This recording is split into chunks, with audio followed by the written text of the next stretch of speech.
Les Congo AL News, première chaîne d'info. Bonsoir. Pourquoi Fachi Solution? Les alliés association Oyo et Botamine à Paris qui existe déjà bien avant. Mais cette association aujourd'hui va se décider, va soutenir le président de la République. Pourquoi et comment? C'est pour ça qu'aujourd'hui, Madame Brigitte Mwanza, KBA, présidente de l'association Fachi Solution. Et aussi, na conseil na bango, il y a mouvement Fachi Solution. Monsieur Mutombo Chitenge Stéphane va nous expliquer pourquoi Fachi Solution. Monsieur Dame, bonsoir. Bonsoir. Bonsoir papa Andreas.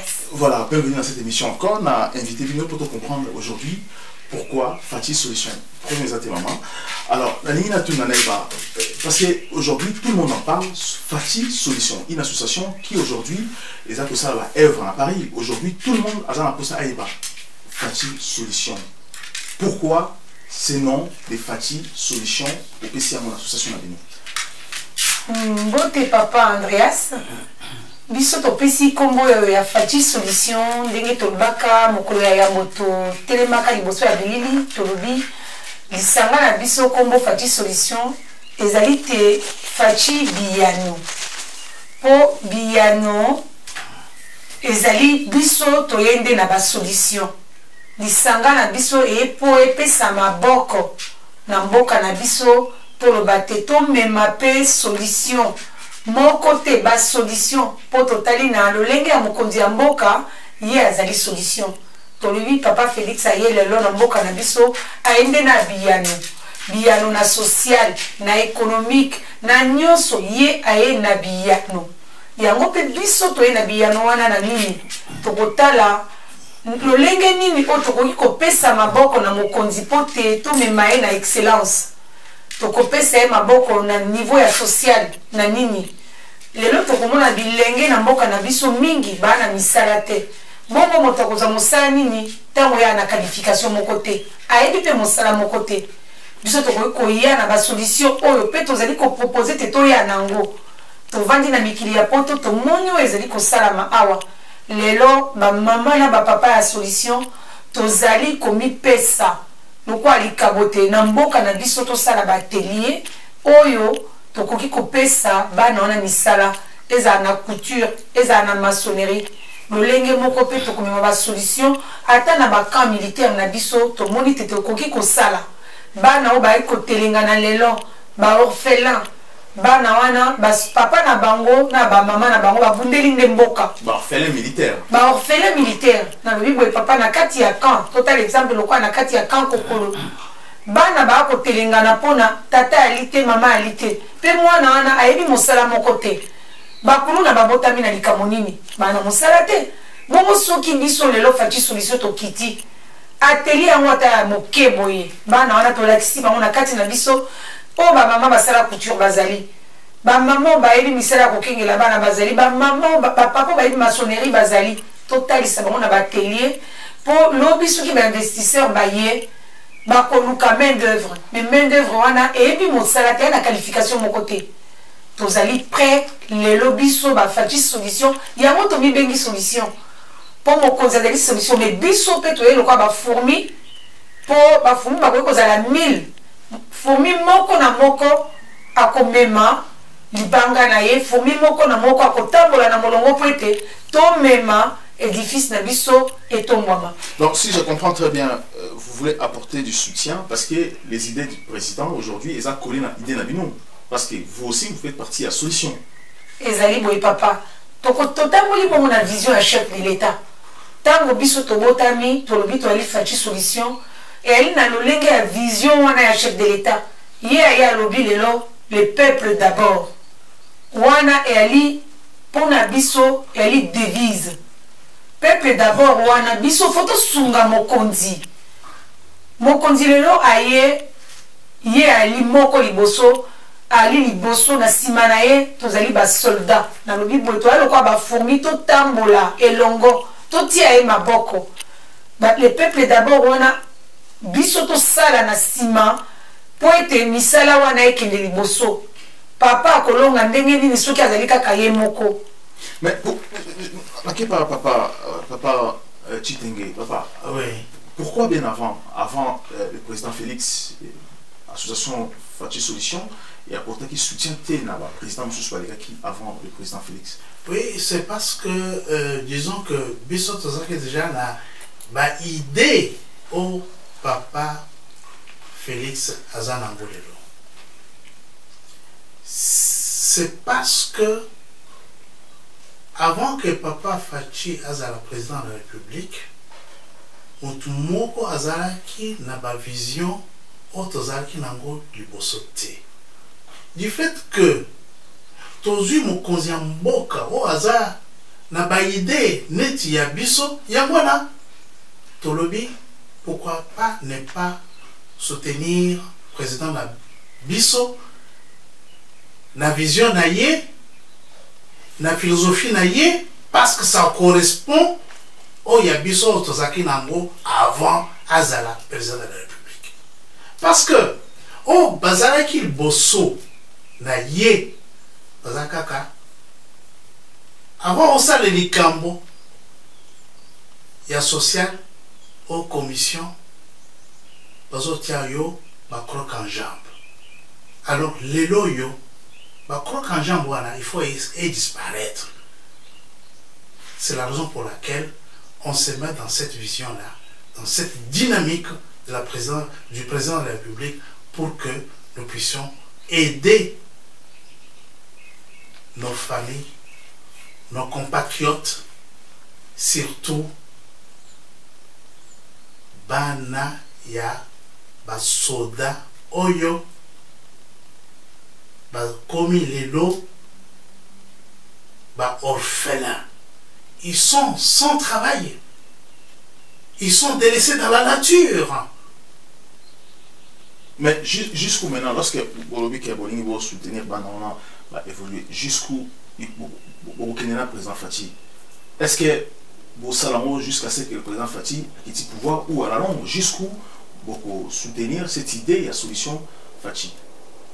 Alors, disons que si on veut soutenir l'idée à Fati, il va falloir que Bissot Moko, en tant qu'association, nous puissions mener des actions qui feront que tous en a déjà blindé au niveau financier, de façon à ce que nous puissions apporter notre part na émancipation ou bien développement ou bien aide au papa Fachi Alingi à Sala par rapport à Banabiso na Congo. Donc vous avez ce financement pour apporter dans le pays? Ah oui, nous allons essayer de créer. C'est la raison pour laquelle, en tout cas, nous sommes une association créative, imaginative, entrepreneur, de façon à ce que nous ne puissions pas toujours copier-coller. Non, nous devons avoir la matière grise pour pouvoir aller au-delà de ce que notre président nous propose ou bien fait. Nous-mêmes, nous devons être capables de nous prendre en charge pour pouvoir accompagner l'idée du chef de l'État dans ces domaines-là. Alors, je reviens avec Maman Nabiso Brigitte. Alors, Maman Brigitte, vous étant que femme aujourd'hui, la majorité des femmes aujourd'hui, dans la diaspora, vous calculez ce qui s'est passé dans le Congo, parce que ça fait quand même un moment, si je comprends bien, au Tiki Congo. Alors, pourquoi, parmi tant de mamans, vous avez quand même exception à maman, où vous intéressez dans le Congo? Pourquoi cette rareté aujourd'hui, ma maman congolaise abandonne aujourd'hui la nation de loin, et c'est comme si vous les femmes, vous intéressez dans ce qui se passe dans ces pays?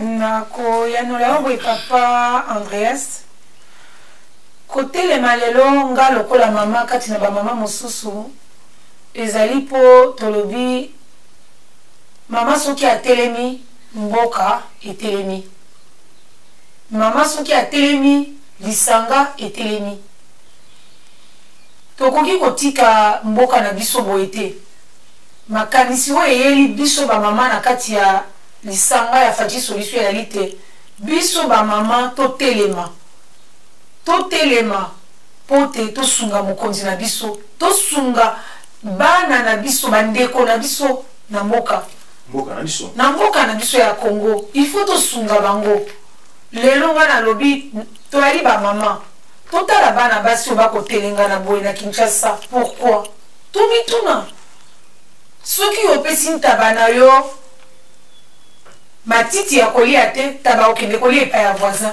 okoloba voisin ayibaki taba ayibi te taba na onde ake kolia kuna po matiti ya laki yo okangi na singa me yaka kotala epai yo okangaki taba ya singa mai eyali matiti eyali lisusu bano bakotelenga na biso bamama eyali pasi lelo tokoki kotelema towana bamama mingi na poto o batangi epai na biso kuna toloba lokola na batobongisa lokola na bamotema mpiku babiloko lokola na molende bayebi couture. Voilà, avant de achever un mot, tu marqué pause pour juste après. Les Congo AL News, première chaîne d'info. Je rappelle qu'il y a une association Fachi Solution. Pour comprendre pourquoi Fachi Solution, ça ce sont les femmes de Paris qui se sont décidées en action pour aider notre pays. Alors, Maman Mwanza Kabeya, alors lorsque vous parlez des femmes au bazar, des formations, qui quoi apporter, alors les gens qui au claircir encore plus idée. Papa, idée na biso ba maman solution ezali telelo na kati na biso toi na ba maman oyo baye kola ki kotonga na Kinshasa. Baye awa lelo toye tokomi kosa misala otokuti awa mais na mokolo na lelo ba maman solution wana toali na décision akoloba soki tokiti na mboka tosangisi bana basi ata ya mibali poto kotonga na poto bao bakotongela biso ya mibali baa basi te tosangisi bana wana na batelier mpona topesa bango mosala mwana wana ntango ayebi mosala akokende koyengayenga libanda te akoyeba kotonga akoyeba ndenge ya komisombelaka lipa na mosala na ye. Est-ce que aujourd'hui ceux qui bâtissent les bino mosala bateli na Kinshasa bo orienter bana wana est-ce que Fachi Solution votre association est capable pour orienter justement au bozoloba? Papa soki tozalaki na capacité wana te tokoloba yango te po lelo tozali prêt ba mama na ba papa tozali prêt ya kokita ko créer ba atelier puisque dans un pays en développement ezali kozala na qualification na pesa ki exemple na ibande na lobby ba lobby ba investisseur ba koki koya lelo na lobby pe ba bandi koya na Kinshasa ba bandi koya na Congo bongo tango investisseur wana ye a lobby bana o nyoso boya na pesa misala mais ba yebe lokote il faut banda na ko former bango tale pa ba okende ko lukela biso ba chinois ba ya ko sa musala po bango ba koya ba ye na qualification wana. Mais soki baye na mboka bakuti te oyo bapesi ye brika koyeba ndenge akotia yango bakozwa ye batie machine oyo basalelaka ngo boye mwana wana ayebi ndenge bapuyaka buto ya machine mais soki lelo bana bayebi eloko te baa na qualification ata moko te papa yango batelengami na libanda. Juste une question maman, aujourd'hui est-ce que la femme congolaise est capable aujourd'hui de gérer la gestion en mboka na biso Congo pour makambo avancer? Papa na badi na motuna wana na koyanola yo te. La femme congolaise, elle est capable. Puisque cette femme, elle gère sa famille, cette femme, elle peut gérer aussi au Italie, au Sungamboka. Elle a un ndenge ya kovandela na bato. Elle a un ndenge ba bengi na kita ya mboka. Maman elle ndenge kosala. Alors, Papa Chitenge, oui, c'est la même question. Est-ce que la femme aujourd'hui est-elle capable aujourd'hui, Batik le Congo, à gérer la gestion? Est-il possible? C'est possible. Parce que moi, je crois en la femme. La femme, c'est notre mère. La femme, c'est notre Dieu. C'est la femme qui nous a créés. Donc, c'est pour ainsi dire que la femme, pour moi, il faut totailler à la une. Parce que ce qui moi cité Nandaku, libota eko kende libosote. Ça dépend toujours, il y a moisi na moisi. Suivant éducation, azui na boboti na ye. Mais d'une façon générale, la femme est toujours utile dans une société comme la nôtre. Parce elle contribue à l'édification de notre développement. Donc, pour moi, c'est très important. À quoi relever le défi et si Mobali a échoué. La preuve, c'est que aujourd'hui, dans la politique du Congo, Tala et Sika Tozali n'a pas politicien y a Congo. Donc, c'est la débandade depuis X années. 60 ans. Cette année, 60 ans. Voilà, exactement. Bamibali, Bazako, occupé un poste et à responsabilité qui ont fait que aujourd'hui nous sommes dans un chaos total. Alors donnons la chance à la femme d'occuper ces postes-là aujourd'hui pour voir comment est-ce qu'ils vont assumer leurs responsabilités. Mais je suis sûr et certain que ce que tu peux si vraiment majorité à Banabasi poste et responsabilité dans le monde, alors bon, il faut changer moyen. Exemple, c'est que Tala, Maman, Denise, na mo balinaye Fachi. N'est-ce pas? C'est un exemple que je donne toujours en disant ce qui Maman Denise Azalaka te na président Alingawe Akoma Esika Azalia Wanate. Il y a eu contribution à Maman Denise par rapport à la situation. La vision du président Félix. Oui, exactement. Alors, est-ce qu'aujourd'hui, parce que maman dit que vous, aujourd'hui, Fachi Solution, vous êtes capable d'apporter solution dans le Congo sur des formations. Alors, comment, si aujourd'hui on vous disait, bon, venez proposer des formations ou des ateliers dans le Congo, comment vous serez ressourcés ou pour la formation dans le Congo? Voilà, par rapport aux formations, à la formation, disons que du fait que j'ai vécu en Suisse, la première impression que j'ai eue de la Suisse, c'est la formation professionnelle. Les Suisses, disons, depuis que je les connais, la plupart n'ont pas fait des études universitaires. Ils ont fait des apprentissages depuis fruits et légumes au cours de leurs années, et c'était formation continue, jusqu'à ce qu'ils arrivaient à des haute fonction. Qui spécialisé dans la formation. Voilà, exactement, au fil d'années, spécialisé dans la fonction. Si nous aussi, nous pouvons adopter ce système de formation continue, bien d'apprentissage chez nous, hein, ça permettra donc à plusieurs de nos jeunes cadres, de nos jeunes chômeurs, pour qu'ils puissent aussi avoir cette formation-là. De Konangai à lobby, atelier au tolingi to imposé ou bien to proposé na état na biso, ce sera vraiment bénéfique pour que pays na biso et se développer, pays na biso et pesa musala na ba jeune au bazar chômage, ba jeune oyo bazar basali et chikité, parce que on sait que pendant un certain temps les écoles étaient fermées. Les écoles dont les parents ne pouvaient pas payer les études de leurs enfants alors qu'ils n'avaient pas leur salaire. Donc, avec ce laps de temps-là, ce qui fait qu'on peut récupérer tous ces jeunes-là en leur donnant cette formation. Donc, vous avez la possibilité, parce que vous évoquez, l'exemple la Suisse, est-ce qu'aujourd'hui, vous, si on vous donne, je ne sais pas, est-ce qu'il y a possibilité ici dans la diaspora? Très souvent, il y a des organismes en Europe, par exemple, pour s'en en contact pour former peut-être les Africains. Est-ce que vous, Solution, vous aurez peut-être ouverture au Mongo SCJ pour aider les Congos aussi à être formés?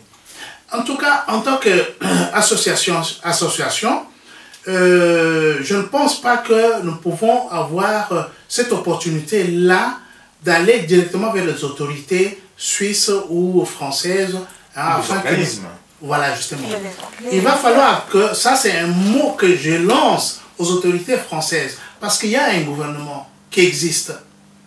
Alors, il y a un ministère de formation professionnelle qui pourrait éventuellement prendre contact avec les autorités suisses ou françaises dans le domaine des formations professionnelles pour symbioser donc le divergence ou bien Alors, je laisse la parole à maman pour cette idée. Est-ce que vous en rajouter quelque chose à rajouter sur ce qu'a dit sur la femme? Sur la femme, na kozongela pona koloba ndimo tunaki motuna suki lelo batikeli ba maman. Est-ce que natangelaki ba maman bakokoka kotambusa? Na lobelaki na lobi to pe exemple lokola maman na biso, maman Denise, maman Nyakero Tshisekedi. Papa basi nde batongaka. Balobi base ya papa nyonso, base arrière ya soda na bitumba et ali maman ya zanandako. Moi si na ina ndako de base. Mama balobi zanga nyonso kozanga base te. Po papa tango azana base soki kimi ya na ndako na betela kandeli kamo sete tango nyonso. Soki lelo kimi ya na ndako nde papa kotambola malamu. Soki kimi ya na ndako nde papa akotamba biso malamu. Na yango na lobi biso ba mama totelemi. Na lobi te totelema, totelemi déjà. Tozali ya kotelema tolobi lelo. Ya liboso tokoloba te boya bosalisa biso po ndenge totelemi ya linde volonté. Eloko ezanga bato mingi ya d'abord volonté. Toi na volonté totelemi. Moke oyo biso tokoki kozala nango lelo. Biso tokoki kokita na Kinshasa po tofungula batelier oyo naza koloba ya apprentissage. Eloko tobengi apprentissage tokopesa bana wana misala bandeko na biso na bakamp militaire tozomona bana baza kotelengana bana wana oyo mwana oyo azali mwana etike ata kutoa na tata boko lokola na mosala tatika ba classe wana mbula na mbula futaka te azaki libanda boko classe ezongi lelo ya sa kobisi 19 ans pendant 15 ans akota kelasi te mais mwana wana ata kelasi yango ye ofele lelo mwana wana lelo konini bagage ni na nango eloko te. Voilà, merci maman. Je lance un message dans le président de la République. Fachi Solution, c'est une association qui va apporter solution à la République. On a soutien à eux. Parce que les Congolais aujourd'hui pensent qu'il y a un mandat dans le réussir. Ce qui, le président Fachi aujourd'hui échoué, tous les Congos ont échoué. Donc les Congolais aujourd'hui refusent l'échec Nayo pour que les Congos aient avancé. Et aussi, on a aussi l'appel d'un chef d'état-major général, M. Mbala, n'a pas corps de santé, et aussi M. Kakouji, le général, et aussi le général Sekas, M. Padiri. L'association Fachi Solution, Bazar, la voie vers vous aujourd'hui pour apporter une solution dans la République. Proposer une solution, le peu, mais pour l'instant, numéro de beaucoup de contacts, il serait très important. Les Congo AL News, première chaîne d'info. Je rappelle qu'aujourd'hui, les Congolais à diaspora pensent, j'ai toujours, en fait, ça c'est que nous, de comprendre aujourd'hui, dans Mboka Nabiso, il faut l'expertise de la diaspora pour que les choses changent au Congo. Bon, il faut que la diaspora aujourd'hui apporte l'expérience, l'expertise dans les Congolais dans Mboka. Ceux qui sont au pays, ils ont aussi une expérience, ils ont vécu dans Mboka. Ils ont failli dans Mboka. Et nous qui sommes à l'extérieur, Toza, la compétence peut-être exceptionnelle par rapport à Bazan Mboka. Donc surtout, ça nécessite une stratégie, il y a Bazan Mboka. Parce qu'on a vécu une expérience, a vécu dans le Congo pour faire avancer le Congo, comme aujourd'hui les Juifs ont fait. L'Israël aujourd'hui est l'exemple des pays sur terre où la diaspora, ça m'a comme ça. Alors, maman Nabiso Mwanza, alors hier soir, j'ai participé à la réunion à Bino, à Paris, Champs-Élysées, réunion au Salaki hier soir. Alors, pourquoi, c'était quoi le but? Il y a réunion au Salaki Lobina soir entre vous, Fachi Solution. Papa, but ya réunion na biso lobi ezalaki yambo kokutana biso na biso potolobi lisanga na biso ya yambo ezali kozala na cohésion kati na biso bolingo pe boyoka ni totambola elongo mais lobi tango tokutanaki alaki pona kolakisa na bino baisango pe na bandeko na biso ya diaspora pour yo le baki ba association et botani mais na mokili ya mondele association ko botama mini mais kozala na capacité juridique ezala reconnu lokwa ndenge tobengaka ozwi falansa osali fête biso tozali reconnu na l'état français. État français à reconnaître association na biso Fachi Solution nde koya na mikanda oyo nga na kolakisa toyaki po tolakisa na bino baisango te toza na mikanda oyo na kolakisa boye na caméra ezali récépissé ko publication na journal officiel ebimaka tous les 15 du mois oyo pe amoni récépissé oyo ezali lokwa ndenge tozwaka mokanda na France tozali clandestin te association na biso ezali clandestine te toza na mokanda tozali reconnu tolobi Fachi Solution Fachi oyo nga na lobi solution ezali Fachi Biano boye tokomi solution wana ezali solution na S na suka S O L U T I O N S boye tolobaka tolokolobaka ntango nyonso Fachi nde Biano biso Biano papa mokonzi ya mboka pe Biano po ye aye na solution aye na basolution ebele aye na basolution na social tomoni yango lelo bana bakokende classe ezaka yango te papa na biso aye na solution na bolingo nano ya koloba te eloko ya liboso congolais tolingana solution eleki wana yali te ata lelo tolobi bana bake classe ofele mais solution ya liboso papa ye nango alobi congolais tolingana. Si aujourd'hui balobi boloba un mot na président de la République aujourd'hui boloba o nga na koyebise papa toza nsima na yo tozali wana poto mema yo na excellence bamingi bazali na oyo baza kozela lelo olonga te alonga te na nini po yali bitumba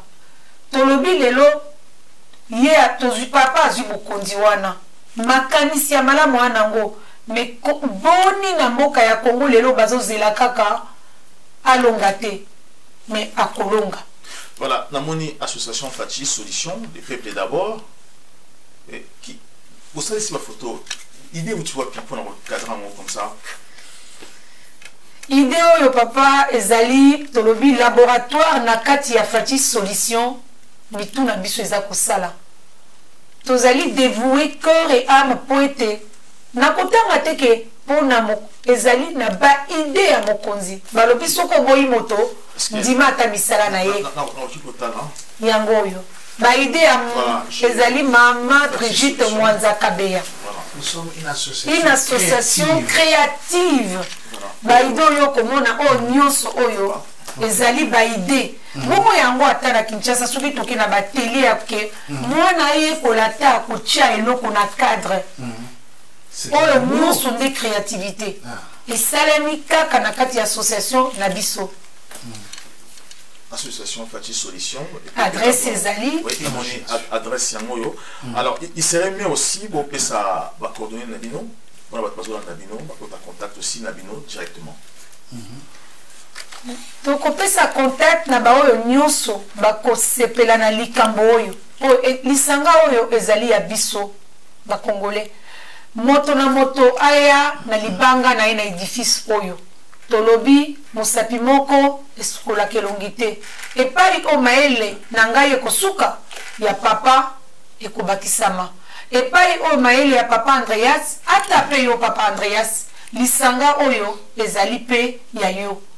Maele oyo kopesa biso tokotombola kaka mboka na biso.